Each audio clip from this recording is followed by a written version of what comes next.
प्रेम, ये 2.5 अक्षर का शब्द जिंदगी की धुरी है। सारी ममता, मानवता, इंसानियत, सद्भावना, सौहार्द सब प्रेम के चलते ही अस्तित्व में है।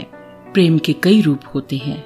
आज की कहानी में हम प्रेम के जिस रूप की बात करेंगे उसका नाम है त्याग। हेलो दोस्तों, मैं हूँ आरजे रविंद्र, लेकर आई हूँ सुधा शर्मा की कहानी अनमोल प्रेम। रात के 2 बजे अचानक फोन की घंटी की आवाज सुनकर दिल धक से रह गया और फिर वही हुआ जिस बात का डर था। शर्मा जी अब नहीं रहे। अमृता जी का फोन था। मैं और मेरे पति फटाफट से अमृता जी के घर पहुंचे और अमृता जी को सांत्वना दी। उन्होंने हमें 2 फोन नंबर दिए और कहा कि इन्हें सूचित कर दीजिए।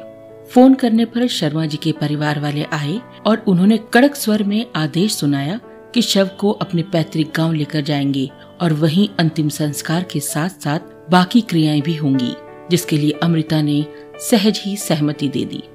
मन में बड़ा रोष हुआ और मैंने अमृता को गुस्से से बोल दिया, सारी जिंदगी तुमने शर्मा जी के दुख तकलीफ, बुरे वक्त, हर स्थिति में उनका साथ दिया, तो अंतिम संस्कार की इस रस्म में भी तुम्हें उनके साथ होना चाहिए। अमृता ने कहा, ये मेरा अधिकार नहीं है, ये अधिकार उनकी पत्नी और उनके बच्चों का है। तो मैंने फिर कहा, तुम कौन हो? अमृता ने कहा, मैं उनकी मनपसंद दूसरी पत्नी हूँ, पर मुझे वो अधिकार प्राप्त नहीं जो उनकी पहली धर्म पत्नी को प्राप्त है। तमतमाते हुए मैंने कहा, नहीं, तुम ही उनकी वास्तविक पत्नी हो।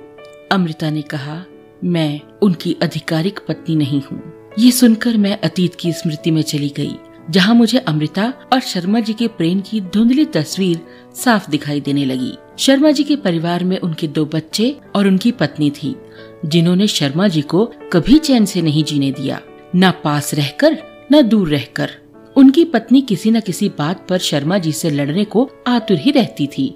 अपने ग्रस्त त्रस्त जीवन से दुखी और परेशान होकर शर्मा जी ने अपने गांव को छोड़ना उचित समझा और 2-3 वर्ष अकेले रहने पर जब अचानक अपने ही कॉलेज में प्रोफेसर अमृता से उनका सामना हुआ तो अमृता जी का सरल स्वभाव शर्मा जी के मन को छू गया। समय के साथ साथ दोनों की दोस्ती, प्रेम और फिर शादी में बदल गई। उनका प्रेम परिस्थितियों में पनपा हुआ प्रेम था। ऐसा प्रतीत होता था कि जीवन की मार झेल रहे 2 लोगों को एक दूसरे का सहारा मिल गया, जिसमें एक दूसरे के सहारे वो अपने शेष जीवन को शांति पूर्वक बिता सकते हैं। अमृता को ये पता था कि शर्मा जी विवाहित हैं, उनका परिवार है और ये सब समझने के बाद ही अमृता ने शर्मा जी से शादी का निश्चय किया था। वैसे अमृता की शादी हो चुकी थी, लेकिन उनके पति उन्हें बिना बताए छोड़कर विदेश चले गए और वहीं उन्होंने दूसरी शादी कर ली। अकेली अमृता को शर्मा जी का सहारा मिला और परेशान शर्मा जी को अमृता का। उन्होंने शादी की और एक साथ रहने लगे। शर्मा जी ने कभी अपनी जिम्मेदारियों से पीछा नहीं छुड़ाया था। नियत समय पर पत्नी और अपने बच्चों के लिए पैसे भेजते थे और जो भी सहायता कर सकते थे उनकी करते रहते थे। एक बार उनका साला आकर उनसे कुछ पैसे लेकर गया था। ऐसी कुछ बातें मेरे जहन में घूम रही थी। शर्मा जी की मृत्यु के 2 दिन बाद अमृता थोड़ी संभल गई थी, तो मैंने उनसे कहा, तुमने क्यों अपना अधिकार छोड़ दिया? वो तुम्हारे पति थे और वो वास्तव में तुम्हें बहुत प्रेम करते थे। मैं बहुत अच्छे से जानती हूँ तुमने अपने आप को इस महत्वपूर्ण अधिकार से वंचित क्यों किया। अमृता ने कोई जवाब नहीं दिया।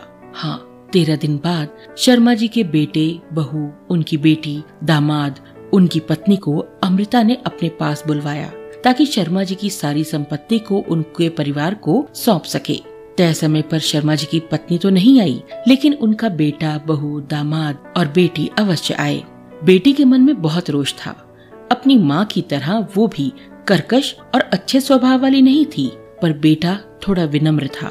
अमृता ने उसके पिता के सभी मेडल, सर्टिफिकेट्स, जरूरी कागजात, उनकी चेकबुक, पासबुक, बैंक खातों की जानकारी तथा शर्मा जी के कुछ कपड़े जैसे कोट पैंट, टाई इत्यादि सिद्धार्थ को दे दिए और कहा कि बेटा, ये तुम्हारे पिता की वस्तुएं हैं जिन पर तुम्हारा अधिकार है। तभी गुस्से में उनकी बेटी ने कहा, हमारे पिता को तो तुमने छीन लिया, अब हम इस सामान का क्या करेंगे? ये सामान भी तुम ही रख लो। बदले में चुप रहते हुए अमृता ने पेंशन के कागज निकाले और कहा कि ये पेंशन भी आपकी माताजी के नाम पर ही आएगी। मैंने दस्तखत कर दिए हैं। मुझे पेंशन नहीं चाहिए। बातों ही बातों में दामाद ने कहा, मैंने सुना था मेरे ससुर जी अमीर व्यक्ति हैं, तो उन्होंने अपनी बेटी की शादी में कोई योगदान क्यों नहीं दिया?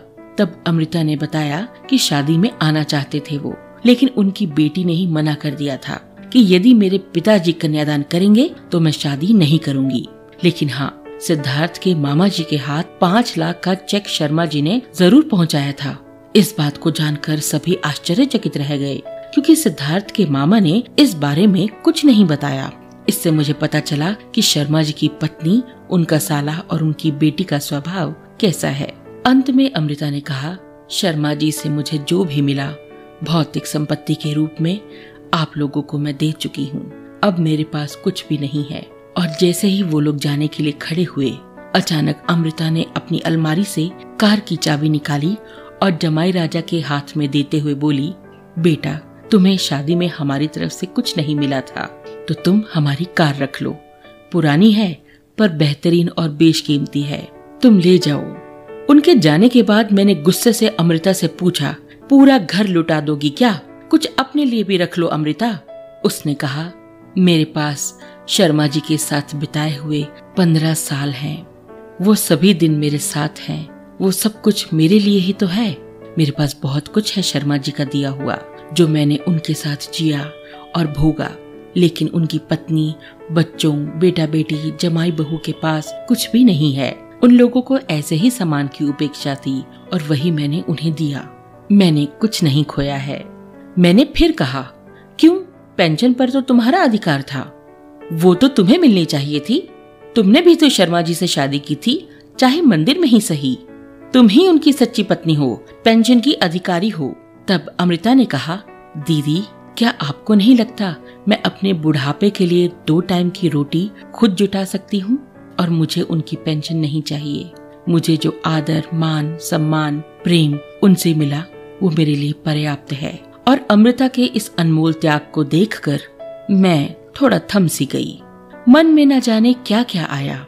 शायद निश्चल और पवित्र प्रेम ऐसा ही होता होगा। यही सोचकर मैं शांत, निश्चल और निर्भय खड़ी अमृता को देखती ही रह गई। दोस्तों, ये थी सुधा शर्मा की लिखी हुई कहानी अनमोल प्रेम। मुझे उम्मीद है आपको ये कहानी पसंद आई होगी। आप जिस भी प्लेटफॉर्म पे मेरा पॉडकास्ट सुन रहे हैं, आप मुझे फॉलो कर सकते हैं। अपनी प्रतिक्रिया आप मुझे मेल के जरिए भेज सकते हैं। मेरा ईमेल आईडी है rj.ravindrakaur@gmail.com। तो दोस्तों, मिलते हैं अगली कहानी के साथ अगले एपिसोड में। तब तक